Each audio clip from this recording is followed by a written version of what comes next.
Mr. Speaker. Gentleman from Rockbridge, Mr. Klein.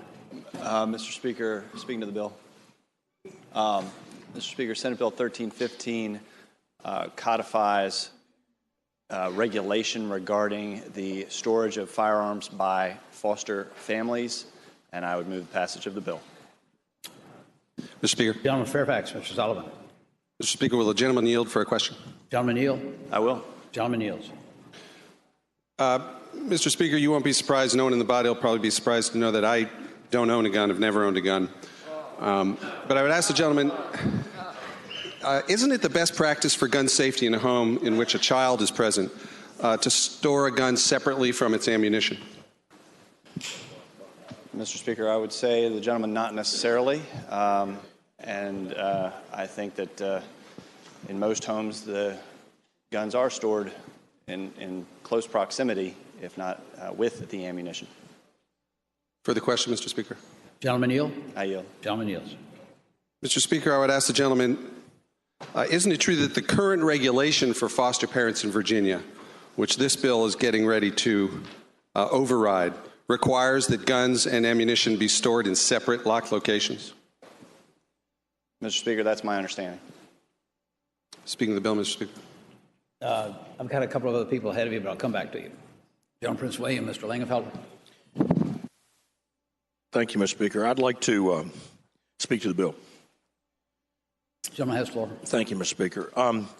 To the gentleman's point that just spoke, Delegate Sullivan, on the best practice to secure a firearm from someone is obviously to lock it. The bill before you basically says that practice, I believe, unless the amendment has changed it, the intent of the patron was to say you need to lock the firearm and its ammunition in a box and then keep that lock and combination away from children. And it seems like that was a fairly reasonable approach here, given the fact if you look at, say, a military arms room, guess what? Both the weapons and the ammunition are locked together in a military arms room. And that's to keep everybody's hands off it that should not have their hands on it. I don't think there's any dispute on this side that we think that firearms should be kept away from children. This bill still does that. It simply says that the ammunition and the firearm can be together in a locked container, and the combination and lock has to be kept away from the children. And so I think that's what this bill continues to do, unless the gentleman from Rockbridge has amended it in some fashion. So I think the question before you is, do you think it is safer to lock the ammunition in a separate box from the gun or not? I would suggest to you that if it's locked and secured, a child cannot get into that box. And I think that is a safe condition. And that's what the patron is suggesting in his bill. And I think that is what is before you today. But it is certainly not unprecedented, I would say to the gentleman from Arlington, that firearms and the ammunition can be kept in the same locked container. That is something that many, many Virginians do in firearm safes that they have for, say, their rifles and shotguns. So I would suggest also that if you have to have access to your firearm in order to protect your home and property, it's good to be able to have both the ammunition and the firearm close together. Otherwise, you might be the victim that was scurrying from one end of your home to the other trying to protect yourself. I hope you'll support the bill. I'm going to suspend for one moment the Sergeant at Arms. Mr. Speaker, a message from the Senate. The Senator Obenchain. It's good to see you, Mr. Speaker. Good to see you. I've been directed by the... You were kind of wondering where you were. It's about time. I've been directed by the President of the Senate to inform the House of Delegates that the Senate has agreed to House Joint Resolution 1088.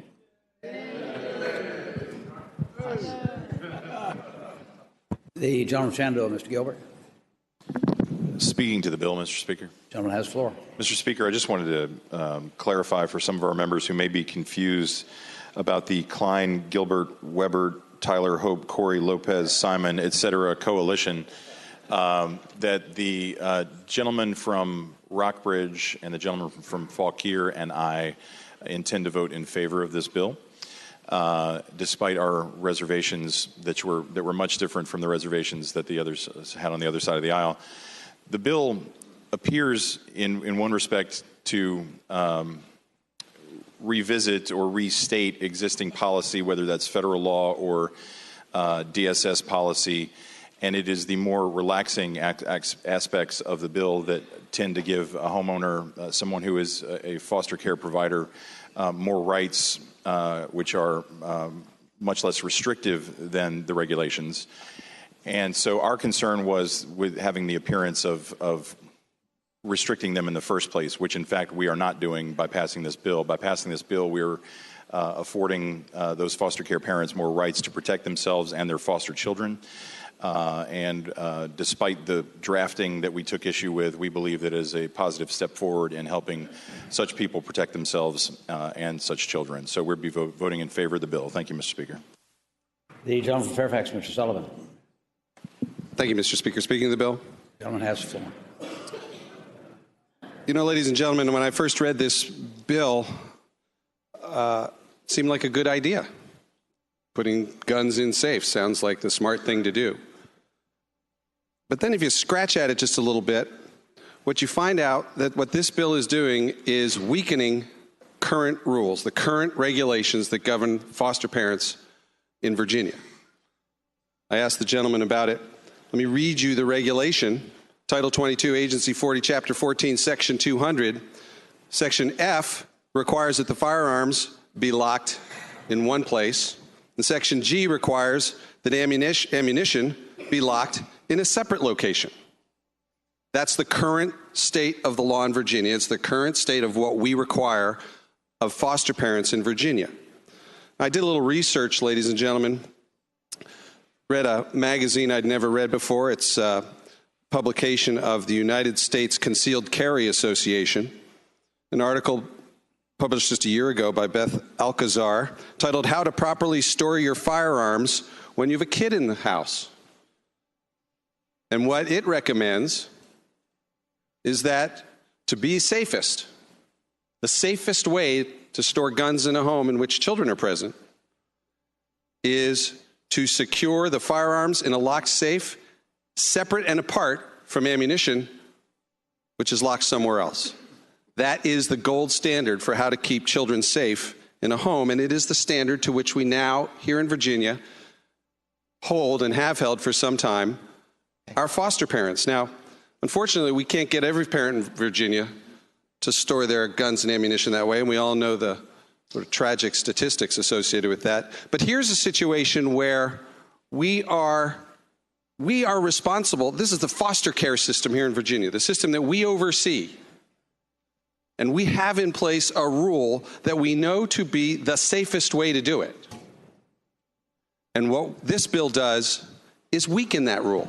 Mr. Speaker, Gentleman from Campbell. will the gentleman rise for a question? Gentleman yield. Will he I'm already yield? up. I'm happy to yield, Your Honor. Or, Mr. Speaker. Gentleman declines to yield. I'd ask the gentleman, Gentleman Mr. declines to yield. He declines? Declines, No. says Oh, no. I'm sorry. No, I said I'm happy to yield, Mr. Speaker. I know. You said you're not going to yield. No, I said I will yield. Oh, I'm sorry. Why would you want to do that? I'm sure this is going to be a friendly question. I apologize. The gentleman yields. Thank you, Mr. Speaker. I'd like to ask a gentleman if he has ever been involved with the foster care program or if he's ever been a foster parent himself. I would say the gentleman, the answer to that is no, Mr. Speaker, but I hardly think that disqualifies me from commenting upon how it is we want to make sure our foster children in the Commonwealth are protected. Now, the point was made about feeling safe and being able to protect yourself. If someone wants to keep their guns in one place, then Mr. maybe they Speaker. should be a foster parent. But Mr. Speaker. The gentleman's answering your question. Okay. Sorry. thank you, Mr. Speaker. I'm about done, Mr. Speaker. I just simply want to point out to the body and caution the body that what is undeniably true about what this bill does is that it weakens existing regulatory law in Virginia and creates a situation in which foster children and the homes in which they live will not be as safe as they are today. They will not be as safe as they are today. We will not be requiring the safest procedure for caring for foster kids in Virginia. I urge a no vote on this bill, Mr. Speaker. Gentleman Campbell, Mr. Ferris. Mr. Speaker, I'd like to inform you and the body that one of the things that I'm most proud of is the fact that my wife and I were foster parents. And we took kids into our home that had been beaten, burned, treated terrible. When they came to our houses, I can remember times that I didn't sleep all night just because I was so upset about the way they had been treated. And I would hug those kids and put them to bed at night and tell them they were safe. And they knew nobody was going to come hurt them. And when we had home inspections and there wasn't foster children in our home, it sometimes took my wife half a day to put all the guns and ammunition up and lock it up in my house. But when those kids got there, they knew they were safe, and I was going to keep them safe, and I was going to do what it took for them to be safe. And if it meant me being able to get to my gun and protect those kids, that was fine. But no foster parent is going to do anything to allow anything bad to happen to a child in their care. This bill was brought to the senator from a deputy sheriff or state trooper, one I can't remember, that was afraid he could not be a foster parent and do his job because he couldn't carry his gun around in his house when it was loaded. I urge your body to vote yes on this bill. Mr. Speaker. Mr. Speaker, call the question. I respond briefly, Mr. Speaker. I haven't recognized the gentleman. There are other people on the board right now. The gentleman from Powhatan, Mr. Ware. Mr. Speaker, I have a motion. Gentleman stated. I move the pending question. Gentleman from Powhatan moves the pending question. He's made his favor of that question. Motion will say aye. Aye. Those opposed, no. Motion is agreed to. Pending question is, shall the bill pass?